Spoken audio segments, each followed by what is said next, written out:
بسم الله الرحمن الرحيم إن الحمد لله نحمده ونستعين ونستغفره ونعوذ بالله من شرور أنفسنا ومن سيئات أعمالنا من يهده الله فلا مضل له ومن يضلله فلا هادي له أشهد أن لا إله إلا الله وحده لا شريك له وأشهد أن محمدًا عبده ورسوله الحمد لله رب العالمين وبه نستعين على أمور الدنيا والدين والصلاة والسلام على أشرف المرسلين نبينا محمد صلى الله عليه وسلم وعلى آله وأصحابه والتابعين ومن تبعهم بإحسان إلى يوم الدين فإن أصدق الحديث كتاب الله وخير الهدي هدي محمد صلى الله عليه وسلم وشر الأمور محدثاتها وكل محدثة بدعة وكل بدعة ضلالة وكل ضلالة في النار اللهم صل وسلم وبارك على سيد المرسلين وعلى آله وصحبه أجمعين أما بعد السلام عليكم ورحمة الله تعالى وبركاته. Untuk memberkati majlis ilmu kita pada malam ini, kita mulakan dengan membaca Ummul Kitab Surah Al-Fatihah dengan dihadiahkan niatnya yang pertama kita hadiahkan kepada Tuan Haji Tuan Guru Haji Zakaria yang mengasaskan masjid ni, dan yang kedua kepada pengarang kitab ni sendiri iaitu Imam Ghazali, dan yang ketiga kita hadiahkan kepada Tok Kenali kerana mewakil daripada pondok dia, Pondok Tok Kenali, Haji Muhammad Yusuf bin Ahmad namanya. Dan kita jangan lupa hadiahkan kepada ibu bapa kita dan juga pasangan kita, sama ada masih ada atau tak ada. Sama-sama baca Bismillahil Fatihah. A'udzubillahi minasyaitonirrajim. Bismillahirrahmanirrahim. Alhamdulillahi Rabbil Alamin Ar-Rahmanir Rahim Maliki Yawmiddin Iyyaka na'budu wa iyyaka nasta'in Ihdinas siratal mustaqim Siratal ladzina an'amta 'alaihim ghairil maghdubi 'alaihim waladdallin. Amin. Amin. Alhamdulillah thumma alhamdulillah. Alhamdulillah kita diberikan keizinan daripada Allah untuk berada dalam majlis ilmu. Berkekalannya punggung kita, diri kita, kepala kita, otak kita bersama-sama dalam majlis ilmu. Moga-moga kita mendapat kelebihan seperti mana hadis Rasulullah sallallahu alaihi wasallam, majlisu fiqhi khairun min ibadati sittina sanah. Orang yang duduk dalam majlis ilmu dan belajar untuk memahami ilmu agama Allah, khususnya bab hukum ataupun syariat, adalah lebih baik daripada ibadah sunat 60 tahun. Moga-moga kita dapat benda ataupun kelebihan ini insya-Allah. Dan juga moga-moga kita juga dapat kelebihan yang mana orang dipilih oleh Allah untuk bersama-sama dalam masjid. Datang ke masjid, mari masjid balik, mari masjid balik. Kadang-kadang boleh 3 kali sehari, kadang-kadang boleh 4, kadang-kadang boleh 5 kali sehari. Jadi moga-moga kita juga terdapat, boleh juga dalam banyak-banyak kita dapat juga kelebihan seperti mana dalam hadis Rasulullah sallallahu alaihi wasallam, man ghada ilal masjid wa raha a'addallahu lahu nuzulahu minal jannah kullama ghada aw raha. Mana-mana orang yang duduk dalam masjid, dia pergi masjid, mari ke masjid dan balik, maka nescaya Allah Subhanahu wa taala memberikan kepadanya sebuah penempatan, rumah lah, sebuah penempatan ataupun rumah dalam syurga. Berapa banyak? Setiap kali dia mari, kullama ghada aw raha, setiap kali dia mari dan dia balik. Mana kalau kata mari 3 kali sehari dapat 3 buah rumah, maka kali mari 5 kali sehari dapat 5 buah rumah di syurga Allah Subhanahu wa taala. Jadi kalau kita cerita bab penempatan ataupun rumah ni, kelebihannya sangat besar, jauh lebih besar daripada hebatnya rumah di dunia. Walaupun rumah di dunia ni harga beratus-ratus bilion sekali manapun, jauh hebat rumah di syurga Allah lagi. Kenapa? Kerana tidak ada tandas. Hebat lagu mana rumah di dunia ni ada tandas, tapi rumah di syurga dah. Istana hebat setara mana pun, raja ada tandas juga. Cuma beza sikit dengan rakyat. Lagu mana tandas rakyat mozaik, seming tanah, tapi kalau tandas raja guna kapet. Meraja masuk ada kapet. Okey. Tapi tandas di syurga ni tak ada. Di syurga Allah ni tak ada tandas. Bukan tandas di syurga, tak ada tandas. Sebab apa? Sebab perkumbuhan ditukar kepada peluh. Tidak ada dah istilah air kecil ke berak ke, tak ada dah. Najis tak ada dah. Ditukar kepada peluh. Dan peluh pula berbau harum semerbak bak kasturi. Bukan kata bau haci perak supaya air kecil kita lah ni. Tubik ke peluh, sudah haci perak lah tubuh kita. Tak. Harum semerbak, seperti mana mukjizat antara mukjizat Rasulullah sallallahu alaihi wasallam yang ditunjukkan kepada sahabat. Dan Allah Ta'ala tunjuk antaranya adalah peluh Rasulullah berbau harum. Begitulah penghuni-penghuni syurga, bau harum. Moga-moga insya-Allah. Jadi pada malam ni kita akan sambung muka surat 18. Muka surat 18 iaitu tajuk yang kita baru start baca pada 2 minggu lepas. Bukan 2 minggu lepas, kita baca lama dah, kita ni tak jumpa ni. Kita ni lama dah tak jumpa. Kalau tengok tarikh sini ni, Rajik mungkin kasar. Lama dah tak jumpa ni. Lah kita jumpa tahun lepas. Lah kita jumpa tahun lepas. Jadi tahun ni baru kita jumpa ni. Lamanya tak jumpa. Tak, walaupun 2 minggu je. Jadi boleh jumpa pada tahun ni, Allah Ta'ala izin. Masih lagi Allah bagi pinjam masa usia roh, masih lagi tidak diambil, tidak dipulangkan lagi kepada Allah Ta'ala. Walaupun setiap malam pergi dah, Allah Ta'ala pergi dah roh kita ni, tubik dah, tapi Allah Ta'ala kembali ke balik walau kerana tak sampai masa lagi. Kalau sahabat-sahabat kita, contoh pengerusi masjid kita dulu dah, Pak Su dah, Allah Ta'ala ambil dah. Kita bila? Mungkin bila-bila masa, tak tahu bila. Jadi perlu buat persiapan. Dan apa yang paling penting ialah segala amalan harian yang sama kita buat sebelum ni, kita buat juga sama juga pada hari dan akhir datang, tetapi dapat pahala berbeza, dapat ganjaran Allah lebih berbeza daripada sebelumnya. Itu yang sebaiknya. Nampak sama je, macam 5 waktu je, tapi apa pahala berganda kerana ada pengisian yang di sebalik daripada ibadah harian kita. Hak ni yang Imam Ghazali nak dicelah kepada kita. Jadi kalau siapa yang ada kitab, bertuahlah, beruntunglah, kerana start daripada amalan ni ada dah doa-doa yang boleh kita hafal, yang boleh kita buat balik rujuk rumah. Kalau siapa nak kitab juga kata nak juga ke ustaz kitab, boleh mai royak gambar. Ada lagi rumah banyak butir lagi. Ada belah-belah butir lagi rumah hak lebih-lebih. Kalau siapa-siapa nak, insya-Allah boleh kita mari insya-Allah. Okey. Tahun lepas kita start dengan tajuk ni, tahun lepas. Dah 2 minggu lepas je. Okey, kita start dengan adab berwuduk. Berwuduk ni kalau kata tak ada adab sekali mana pun, kita berwuduk juga, tak perlu belajar pun kalau nak kira. Tapi perlunya belajar kerana kita nak tahu gapo rahsia di sebalik daripada berwuduk, ataupun gapo kelebihan yang kita biar boleh dapat lebih pada orang lain. Orang lain ambil ismail juga, kita ambil ismail juga, tapi kita pahala beza. Allah Ta'ala sayang kita. Apa yang kita nak sangat adalah kasih sayang Allah ataupun mardatillah, atau yang kita nak sangat-sangat. Okey. Jadi adabnya dimulakan dalam muka surat 17 2 minggu lepas. Kita ulang sikit. Rasulullah sallallahu alaihi wasallam banyak hadis dia menceritakan kelebihan bersiwak. Berapa ramai dah kita ni bersiwak? Mengamalkan. Antara amalan berwuduk ni adalah dimulakan dengan bersiwak. Siwak ni hak kita ada sangat rumah, tapi tak jumpa cari dah. Sebab apa? Sebab orang balik Makkah bui, kita pun balik lepas tu atas mari dah nyo ke tikus ke lagu mana tak tahu, tak jumpa. Tumbuh rupuk dah. Bukan setakat kulat, rupuk dah tumbuh. Jadi hak mana tak cari, kena cari. Hak mana tak ada, kena ada. Sebab apa? Pahala sangat banyak. Pahala sangat banyak. Buat benda tular je, semaya maghrib 3 rakaat je, sama je, tapi beza. Kalau sembahyang sunat 2 rakaat je, tapi beza lebih daripada orang lain pahalanya.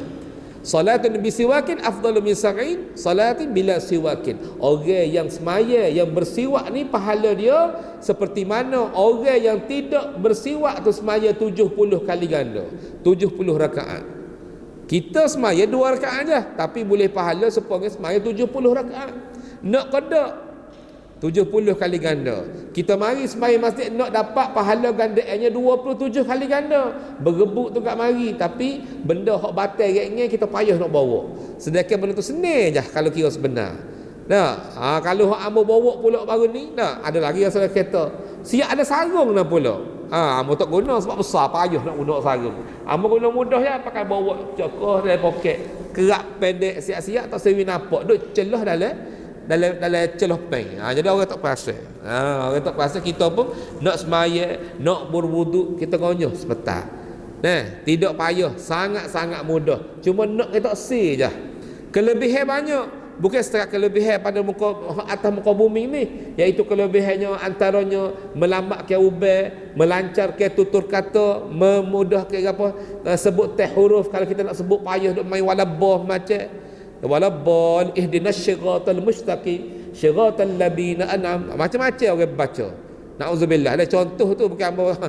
Dah contoh. Payah cakap belajar dah. Tak boleh juga ustaz. Amba belajar dah. Wa'i tawad dah. Tak boleh. Ni antara ubat dia adalah bersiwak. Banyak lagi untuk menajamkan akal fikiran dan sebagainya. Amba sendiri perasan kalau amba bersiwak ketika maya maghrib, maka kuliah maghrib tu alhamdulillah taala wilaca. Kalau kata amba tak teringat ataupun tak buat, beza sikit. Atau amba perasan. Jadi kalau siapa-siapa yang nak jadi penceramah ke pidato ke, boleh kena bersiwak. Nak jadi tu imam, bersiwak. Okey. Jadi adab berwuduk yang kita nak cerita Imam Ghazali cerita ni, dia bermula dengan bersiwak dulu.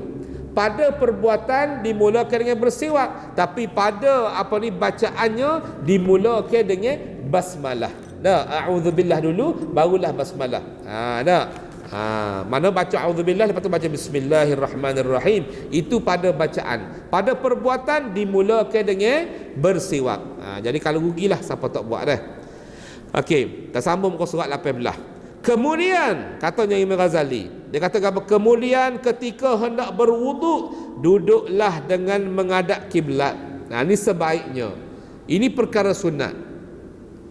Kalau kita menghadap kiblat niat kerana sunat, kerana sunnah Rasulullah sallallahu alaihi wasallam, maka dapat pahala 10 situ. Okey. Lepas tu menghadap kiblat di tempat yang lebih tinggi supaya kamu tidak berlaku percikan air.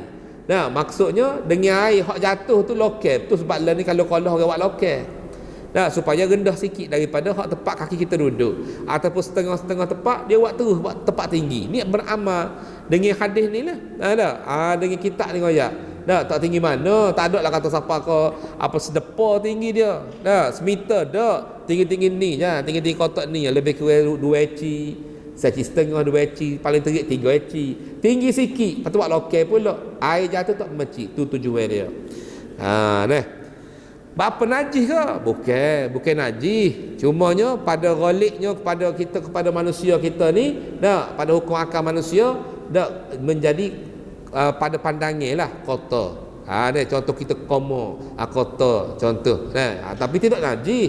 Cumanya bagusnya jaga tu kerana apa? Kerana kita nak semaya biawi semaya kita tu dengan sempurna. Bimbangnya takut apa? Takut ada najis atas latar, dengan air saat ni mecik najis kena baju kita, atau kita bimbang. Okey. Maka bila duduk tu pula, maka bacalah pula. Takut mecik air dan nak minta jauh daripada setan, baca bacaan seperti mana ketika sebelum semaya.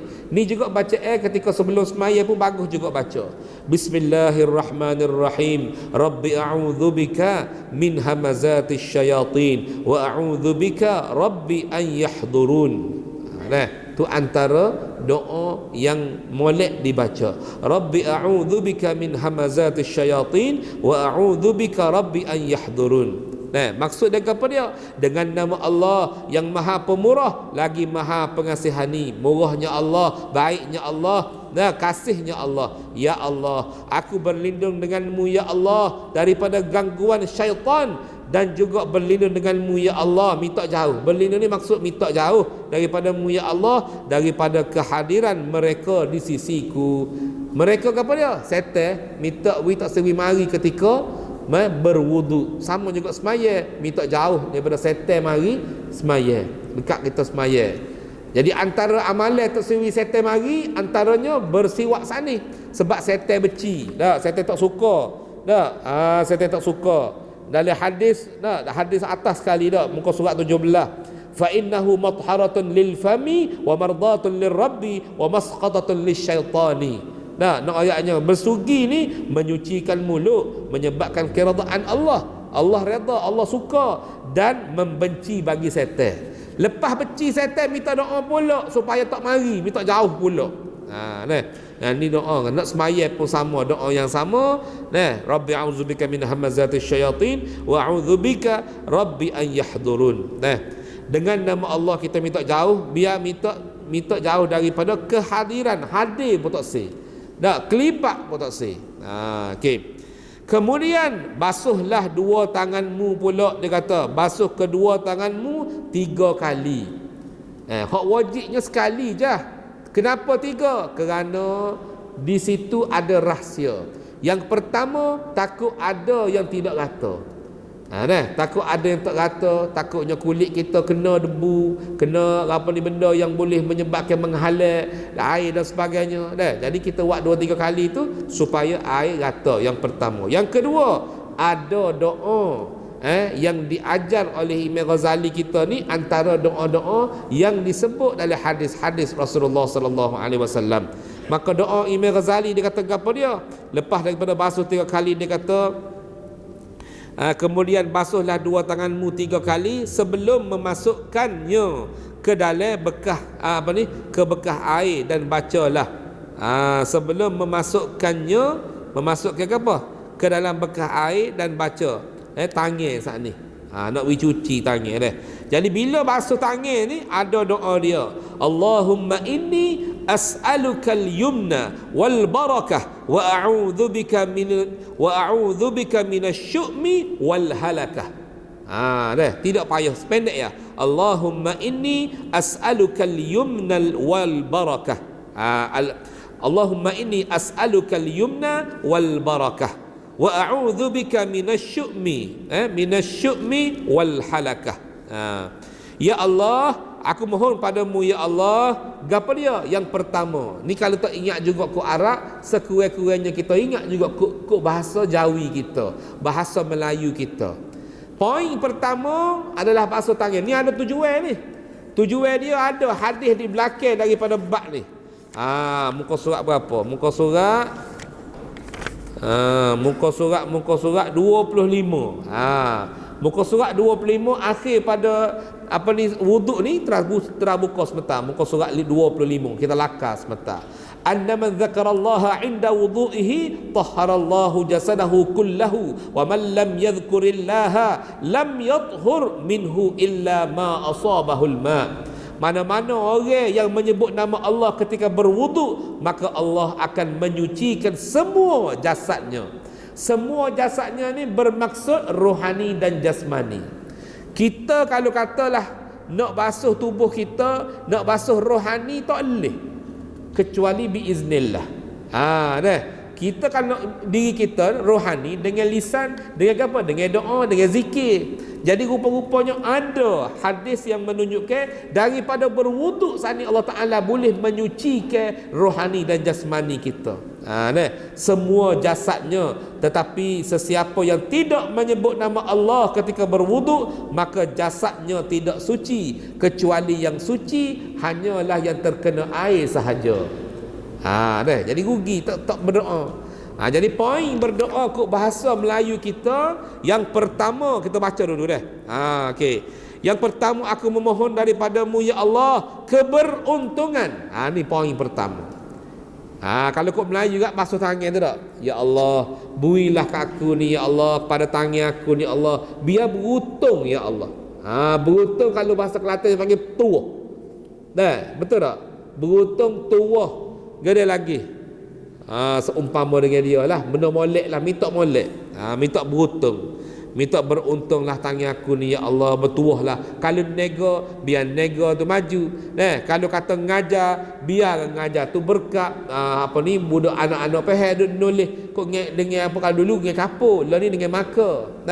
Mana guna tangan. Kalau kata nukur tukar, biar nukur molek tak kena tangan dan sebagainya, berhutang. Biar boleh menghasilkan rezeki dan sebagainya yang barakah. Okay. Yang pertama berhutang. Yang kedua, dan keberkatan. Berhutang dan berkat. Ni masih lagi nombor satu ni, berhutang, bertuah dan berkat. Kalau kata kerja tukar, mana biar awak kerja guna pahak, kau guna skodeba. Kalau kata pomeng, katakan contoh, biar beruntung dan barakah. Maknanya barakah saat ni bukan pada tangan, barakah hasil daripada tangan. Beruntung tu daripada mana? Daripada tangan ni laku awak kerja, dan barakahnya mari hasil daripada asbabnya tangan yang Allah bagi. Jadi minta beruntung dan keberkatan, minta beruntung dan berkat. Itu poin yang pertama. Dua poin dah tu. Satu beruntung, satu berkat. Okey. Dan juga aku berlindung. Ni minta jauh pula. Nombor 3 minta jauh tu 3 kali jom. Kali pertama minta beruntung, kali kedua minta berkat. Kali ketiga minta apa dia? Minta jauh daripada-Mu ya Allah, daripada nahas dan kebinasaan. Benda tu lah, nahas dan kebinasaan. Maknanya benda-benda tak molek. Ya Allah, aku minta jauh ya Allah daripada benda-benda tak molek. Gapo dia benda tak molek? Contoh bawa kereta nak terbabah, nauzubillah min zalik. Contoh gapo dia? Tukar ke pau atas tangan. Ataupun guna pahak kau gapo berok luka carik gapo orang panggil. Dia guna pahak. Dia pun pegang pau telajak kena ni cari. Ada dah orang kena ni. Ataupun guna gapo orang panggil gapo orang panggil cana. Guna cana, sepatut cana ni orang tak guna mana untuk kayu, tapi ramai dah makan tuai. Beli mata kayu tu berubung jetak kena. Ramai dah kena. Tak? Minta jauh daripada berlindung dengan-Mu ya Allah daripada benda-benda tak molek, daripada kebinasaan. Jadi 3 Yang pertama iaitu bertuah ataupun beruntung. Yang kedua berkat. Yang ketiga minta jauh daripada benda tak molek, kebinasaan. 3 poin. Okey, selesai situ. Itu ketika basuh tangan. Penting sangat ni. Bukan setakat dapat pahala. Allah Ta'ala ni nak sangat, nak dengar kita ni menyebut, menyeru dan tidak lala. Nak suruhnya setiap masa kalau boleh tak lala langsung. Paling tidak ketika beribadah. Ibadah ni bermula mana? Ramai orang duk ingat ke ibadah ni semaya. Ibadah ni bermula daripada mana? Bila mana bermula niat benda molek. Turun rumah tu ibadah dah. Pakai baju nak pergi semaya, niat nak pergi semaya dah, boleh pahala dah. Perjalanan pakai selipar jadi ibadah, naik motor jadi ibadah, naik kereta jadi ibadah, siapa nak ambil air semaya jadi ibadah pula. Jadi nak orangnya biar bertuah belaka, biar beruntung belaka.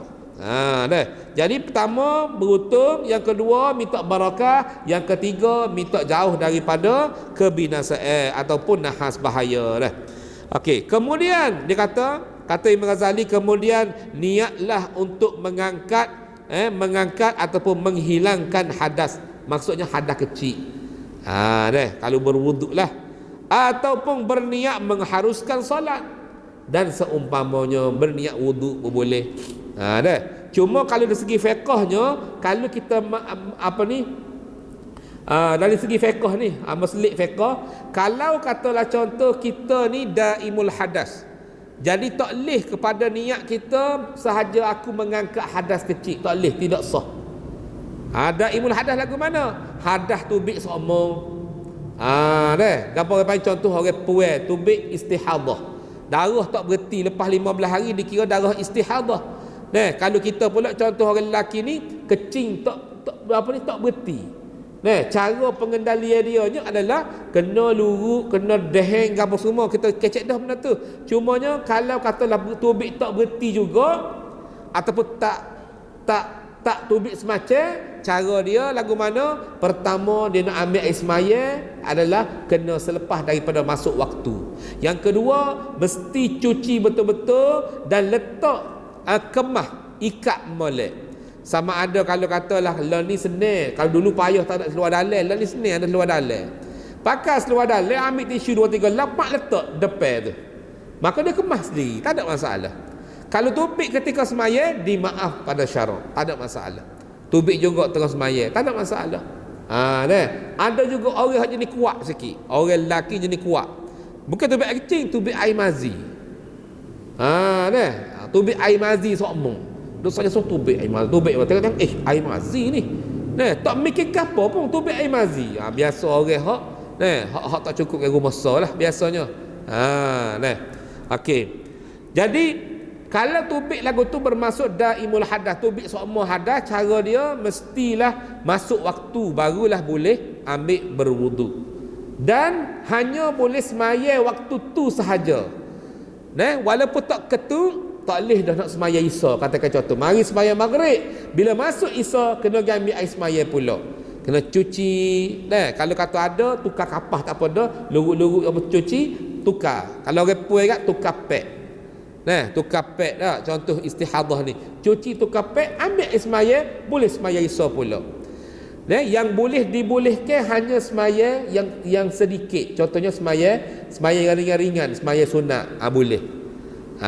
Tu pun kena buat selalu, tak boleh buat. Tak boleh kata cokoh dengan ngajar dulu lepas dengan ngajar baru nak semaya sunat. Tak boleh. Mesti semaya sunat selalu. Lepas pada habis wirid, habis doa semua sekali, bangun semaya sunat selalu. Tak boleh kata buat buka kelak buah dulu baru nak semaya. Tak boleh. Hukum fiqh. Mazhab Syafi'i kita. Okey. Ada soalan boleh tanya, boleh tulis, boleh buat mari depan insya-Allah. Ataupun akak tangan tanya pun boleh. Tapi bagus macam semalam dia mari wis kertas. Digerung semalam, amo kejut ingat kau nak buat pengumuman kereta apa ni? Ganggu lalu lintas ke apa. Tapi mikir tak okeylah penuh gitu mo. Nampak masjid kosong banyak lagi. Bukan ceramah politik ni ramai dah.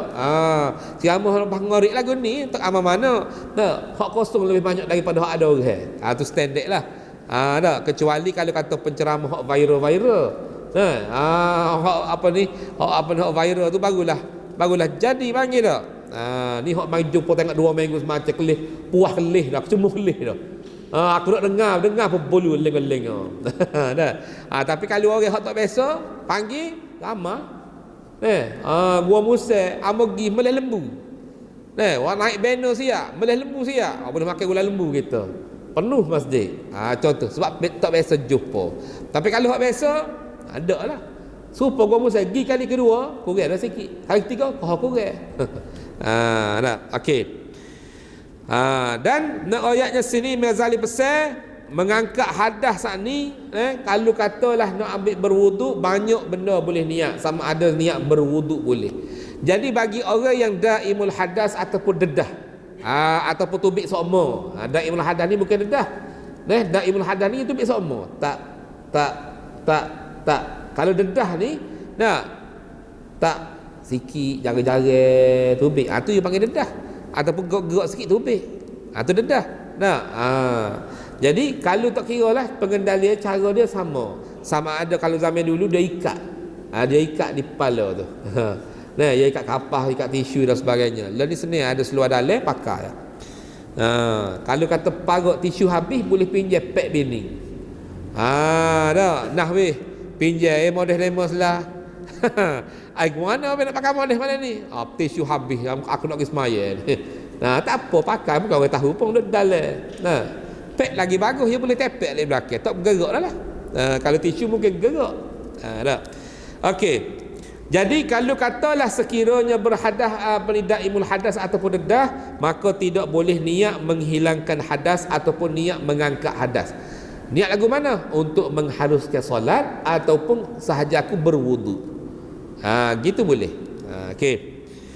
Dan sewajarnya niat itu tidak hilang ingatanmu sebelum membasuh muka. Maksudnya daripada tangan, koma, hidung, sebelum basuh muka tu niat tu mari daripada hadir dah niat tu mari daripada basuh tangan lagi. Sebab hak betul-betul tepat niatnya adalah ketika basuh muka. Tapi bila kita hadir semua tak lala ingat semua aku ni tengah berwuduk, aku ni nak berwuduk, maka pahala kita tak lala tu dapat pahala berterusan. Bukan khusyuk dia dapat pahala dah. Ambil wuduk tanpa lalai pun dapat pahala berterusan. Malam ni boleh pula seputih dah. Kita ingat kami maya pun serah-serah maya, olah-olah kaki pergi maya lah untuk membolehkan semaya saja. Tak, semaya wuduk pun adalah ibadah. Tu sebab wuduk jangan ambil celuk-celuk, apa bukan celuk-celuk. Gapo orang panggil? Terbolah gapo cepat. Cucuk ambil. Jangan semaya molek Allahu akbar. Tapi ambil semaya ala kadar. Ambil biar puas hati, biar betul-betul rata molek niat inilah ibadah aku. Dah. Okey. Sewajarnya tidak hilang daripada ingatan sebelum basuh muka supaya sah wudukmu. Dah. Barulah sah wuduk, iaitu sah sunat sana. Sah basuh tangan, sah koma, sunat tu dapat. Kalau kita tidak hadir niat, setengah ulama kata tak dapat pahala. Tak baca bismillah, tak baca semua, tak ingat satu pun pakai jalan terbaik dah. Nak berwuduk cukup basuh-basuh koma-koma, tangan basuh-basuh bagulah. Sahaja aku berwuduk ataupun sahaja aku mengangkat hadas kecil kerana Allah Taala. Contoh. Maka hak sunat depan saat ni basuh masuk air dari hidung kau koma kau tak dapat pahala. Ni banyak ulama bersetuju dengan pendapat itu. Walaupun khilaf dah. Okey. Seterusnya, kemudian ambil air secebok, dia kata satu cebok untuk mulutmu dan berkomor-komorlah dengannya 3 kali. Komor. Ada setengah orang komor minta maaf. Berkomor ni adalah menggerakkan air daripada kiri ke kanan. Betul-betul tu baru betul komor. Ada orang, hamba tengok sendiri, berkomor dengan lagu mana? Air ni geli tak tahu hamba, mulut dia sendiri dia meli. Dia lepas gitu ya, macam tolak gitu je. Gitu ya. Macam masuk mulut, macam tolak air masuk, lepas tu kehek balik. Tu bukan berkomor. Berkomor ni adalah menggerak-gerakkan. Tak? Tu apa ni praktikalnya? Tu baru komor. Dah. Okey. Berkomor dan sunat berkomor saat ni pula 3 kali dengan bersungguh-sungguh. Kalau tak puasa lah, bersungguh-sungguh. Mana kalau masa air telai pun tak apa kalau tak puasa. Kalau puasa jangan. Pada memutarkan air itu bersungguh-sungguh saat ni, iaitu ketika memutarkan air, gerak-gerak air, memutarkan air dengan cara bersungguh-sungguh di dalam mulut sehingga sampai ke hujung halkum yang terbaiknya sunat. Komor sampai hujung halkum tu sebab kalau puasa tak boleh. Ini sunat Okey. Bahagian atas kerongkong kecuali jika kamu berpuasa. Ada dah sini. Jika kamu berpuasa, maka perlahankanlah berkomor-komor itu dan bacalah ketika komor. Ni ketika komor pula. Ada doa pula. Tutung orang ada kitab. Orang nak kitab kau yak kamu. Amok mari ada lagi. Lebih hak kuala kere 4 butir malam maring. Malam maring betul? Lebih 4 butir. Hak baru ni mana tak ingat. Lebih ada 7-8 butir. Rasa ada belah-belah butir juga. Nak royak dah. Kita hari minggu depan. Okey. Doa dia apa dia? Doa dia ni akhirlah pada malam ni. Doa dia adalah Allahumma a'inni. Allahumma a'inni ala tilawati kitabik. Allahumma a'inni ala tilawati kitabik wa kasrati dzikri lak. Wa thabbitni bil qawli thabit fil hayatid dunya wa fil akhirah. Ni doa dia. Kalau katalah kita tak ingat, boleh kita tengok letak tepi kolah kitab kita. Boleh juga. Tapi kalau katalah boleh ingat, lagi bagus. Doa-doa ni nombor 1 darajat paling tinggi sekali adalah doa Arab yang kita faham. Tu doa Arab yang kita faham. Nombor 1. Nombor 2, kategori doa yang kedua, yang terbaik doa yang kedua adalah doa bahasa kita. Doa bahasa kita lebih kita faham, contoh tu lebih baik. Nombor 2. Kategori ketiga, doa bahasa Arab dengan kita tidak faham. Itu kategori ketiga. Kategori keempat, apa dia lagi? Arab, Melayu, tak ada lah, 3 kategori tu je lah. Maknanya kalau kita boleh faham lebih bagus. Kalau katalah tak boleh faham, ambil kategori kedua pun tak apa. Allahumma a'inni ala tilawati kitabik wa kasrati dzikri lak wa thabbitni bil qawli thabit fil hayatid dunya wa fil akhirah. Maksud dianya, ya Allah, bantulah daku ya Allah untuk membaca kitabmu iaitu Al-Quran, yakni Al-Quran, untuk membaca kitabmu dan untuk banyak berzikir kepadamu, dan tetapkanlah daku dengan kalimah yang sabit la ilaha illallah, maksudnya syahadah pada kehidupan di dunia dan di akhirat. Apa maksud? Yang pertama, koma. Ni koma ni sunat 3 kali juga. Meniga-niga ni adalah sunat. Tapi kita nak buat lebih, nak buat 5 pun boleh. Tapi sunat Rasulullah SAW banyak buat meniga-niga, dia panggil. Nah, 3 perbuatan 3 tu dapat pahala dah. Okey, yang pertama, kalau kau Melayu kita kena ingat, ya Allah, berilah aku ni mudah ataupun boleh aku ni baca Quran. Bantulah aku untuk membaca kitabmu Al-Quran. Tolonglah ya Allah, wilah aku ni boleh baca kitabmu ya Allah hari ni. Contoh. Sebab apa? Sebab Quran banyak, beratus butir, beribu butir di masjid.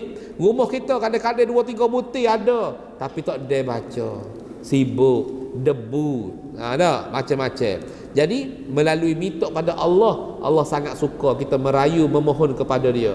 Allah ni suka kita minta, hatta minta garis sekalipun Allah suka. Ya Allah, garis aku, rumah aku ni habis ya Allah, tolonglah ya Allah, aku nak dapat ke garis ya Allah. Kata doa buat berapa kedai depan rumah je. Belum tentu kalau Allah tak izin gigi garis habis. Dok pun gigi sepak batu masuk wak. Sakit perut dan sebagainya, tak boleh pergi beli. Nak pergi pula gigi, kedai tutup kalau Allah tak izin. Maknanya setiap benda kita kena berijtihad dalam hati kita. Setiap benda Allah izin baru dapat. Kalau Allah tak izin tak akan dapat. Pas dapat dah sama tu, pergi semayang malam-malam tu, Allah izin apa? Aku boleh pergi semayang sama, sebab Allah izin. Kalau Allah tak izin, tak sekata gerebel lah kita. Pulah serebel bersama aku pun tak boleh pergi masjid kalau Allah tak izin. Jadi makna kena minta pada Allah. Jadi yang pertama ketika qama, minta baca Quran. Ya Allah, bantulah aku untuk membaca Quran ya Allah. Sama ada bantu ni kita hak tak boleh baca ke, kau tak betul baca ke, juga sama, minta bantu untuk kita boleh memudahkan kita baca Quran ataupun nak baca amalan seharian biar kita boleh baca sebagai amalan. Sebab kita ni adalah semua ni tergolong daripada orang-orang yang lalai asalnya. Tu wal as, demi masa. Masa ni menyebab kita adalah orang yang lalai. Jadi orang yang tak lalai lagu mana? Orang yang tak lalai ni adalah orang yang boleh membaca Al-Quran sekurang-kurangnya 50 ayat sehari. Mana kalau kurang daripada 50 ayat, bermakna kita ni tergolong daripada orang yang lalai. Tu daripada hadis, walaupun bukan hadis yang ia tahap hadis tak silap amor, tahap dia tahap hadis hasan. 50 ayat. Jadi kita tengok sendiri hari ni, boleh baca Quran ke tak hari ni? Allah, lalanya aku hari ni tak boleh baca Quran. Biarlah aku tak ada baca sekurang-kurangnya aku baca beramal pada hadis lain pula. Baca 3 kali surah Qul Huwallah, macam pahala baca sebutir Quran. Tapi tak sama dah. Tak sama. Pahala betul pun dapat, tapi kelalaian tetap lalai sebab tak baca 50 ayat. Maaf dah. Yang pertama, minta boleh baca Al-Quran. Yang pertama. Yang kedua, kita minta berzikir. Zikir pun sama. Amba wi ijazah dah zikir, ustaz lain wi ijazah dah zikir, tak buat juga, tak ada. Ataupun sahaja kita je buat-buat tak ada.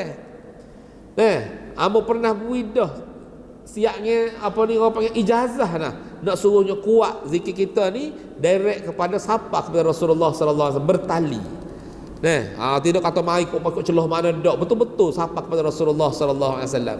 Istighfar 100 kali, la ilaha illallah 100 kali, la ilaha illallah Muhammadur Rasulullah 100 kali, Allahumma salli ala Muhammad wa ala ali Muhammad 100 kali minimal. Dan itu basic ya baru.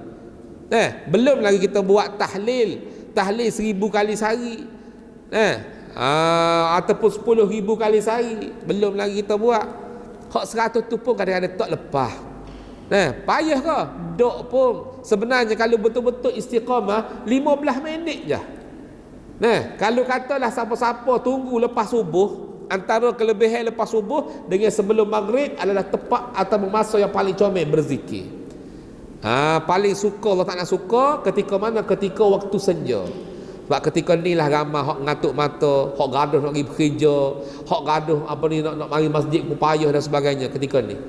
Jadi kalau katalah contoh ni ayatnya salah satu hadis Rasulullah sallallahu alaihi wasallam, siapa-siapa yang duduk di atas masjid mari semaya subuh, duduk di atas masjid tidak balik sehingga habis waktu subuh. Maksudnya naik waktu Isra, habis waktu naik matahari, habis waktu subuh tu.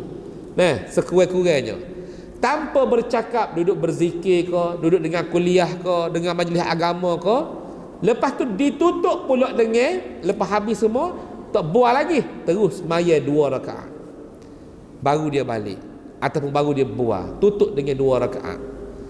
Sama ada semaya sunat Isra ataupun semaya sunat duha tu. Contohnya kuliah tu panjang sampai ke pukul 8. Kalau macam hari ni duha 7.53 tak silap.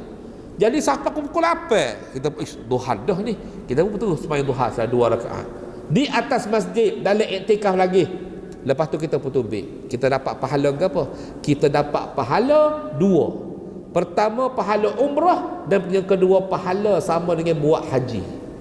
Umrah dapat, haji pun dapat. Bukan senang nak dapat ni, nak pergi haji berapa puluh ribu habis. Kalau swasta, kalau hak nak ambil giliran hak lambat ni tabung haji, hak tu pun habis kurang-kurang nak 10 ribu, belas ribu juga, tak campur belanja. Ni tak setiap pagi boleh pahala haji. Cuma lama pasal lah. Jangan pula kita berasa baru dah buat sekali esok, waktu bik luar jumpa orang mulai hari ni panggil nama Haji Hasan ya. Apa? Sebab ustaz kata boleh pahala haji. Oh, panggil haji dah lah. Jangan. Bukan gelar haji dah, pahala haji. Jadi boleh pahala, rugi kalau siapa tak buat. Okey. Jadi zikir ketika tu. Jadi minta pada Allah pertama ketika koma, kita ingat bila kita guna tangan saat ni, doanya untuk tangan. Bila koma, doanya untuk mulut lidah ni. Yang pertama baca Quran, lidah yang baca, mulut yang baca, tidak. Pertama baca Quran. Yang kedua zikir, guna mulut juga. Minta pada Allah supaya bantulah aku untuk berzikir ya Allah.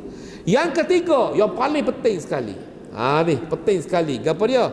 Ni doa ni bermulanya tanda masuk syurga Allah. Iaitu minta Allah Ta'ala beri kita boleh mengucap 2 kalimah syahadah sebelum daripada kita meninggal. Ni paling penting sekali. Kalau kata tak ingat hak lain tu, sekurang-kurangnya minta ya Allah, berilah ya Allah, izinkanlah lidahku mengucap 2 kalimah syahadah sebelum aku meninggal ya Allah. Gitu je minta, paling tidak pun.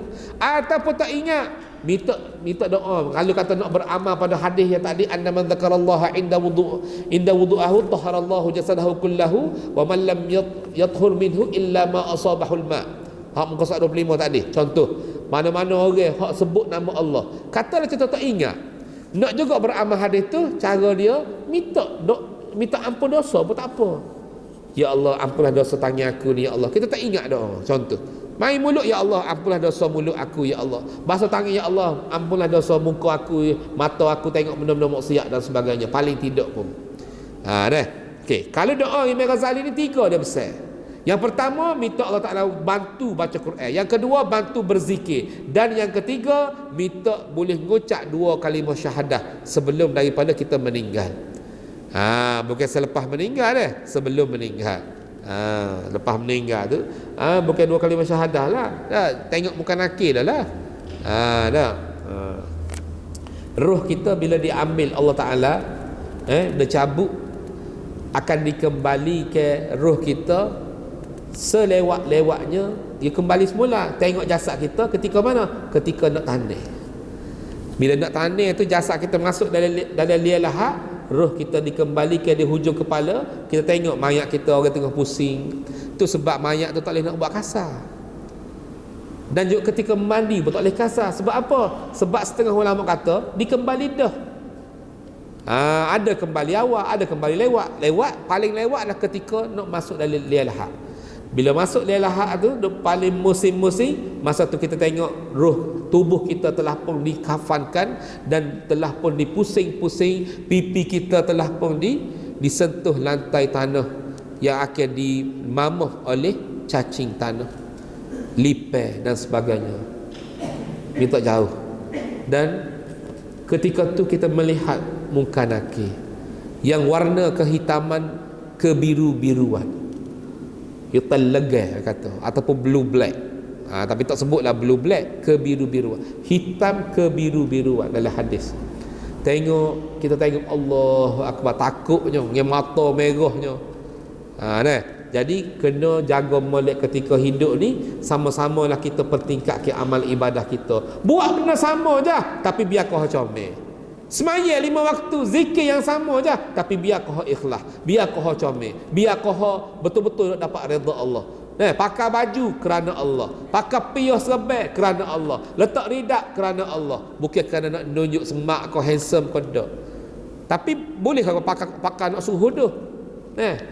Sunat kepada kita pakai kemas, sunat kepada kita pakai comel, pakai bau mawai sebab Allah suka. Tapi ingat pakai tu kerana Allah suka, bukan kerana aku ni nak tunjuk aku ni semak, aku nak tunjuk aku ni comel, pakai kain tudung, kain kana apa telekung Siti Khadijah contoh.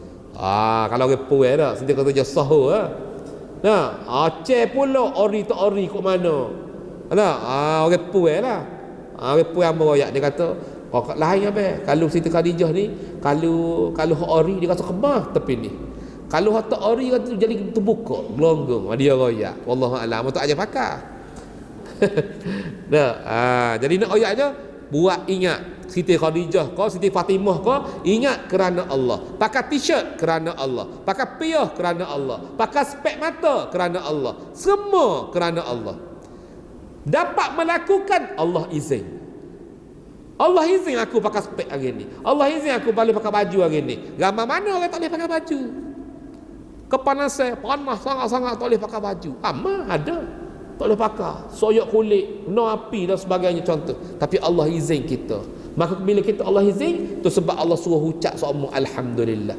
Tu sebab sehari semalam kita wajib sebut 17 kali sehari. Wajib kita sebut alhamdulillah, puji nama Allah. Okey, mungkin kasar. Hari ni berapa nari boleh?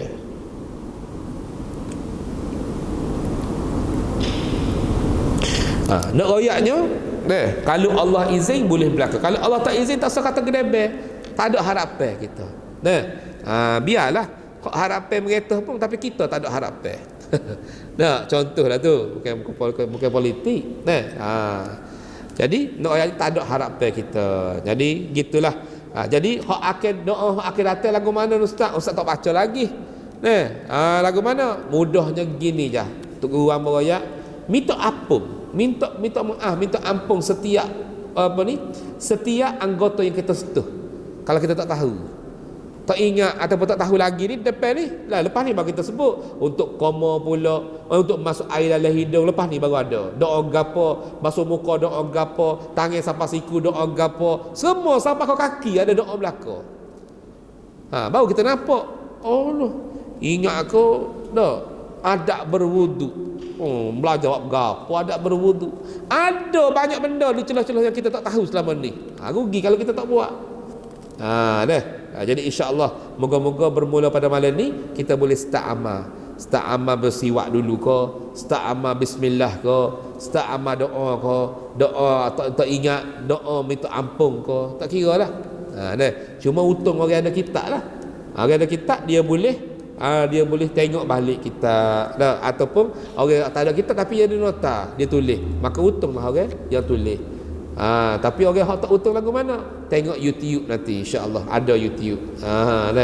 Jadi setakat dulu yang baik anugerah Allah Subhanahu wa taala yang lemah kalam yang sendiri. Wallahu Subhanahu wa taala a'lam. Wabillahi taufiq wal hidayah. Wassalamualaikum warahmatullahi taala wabarakatuh. Bismillahirrahmanirrahim. Alhamdulillahirabbil alamin.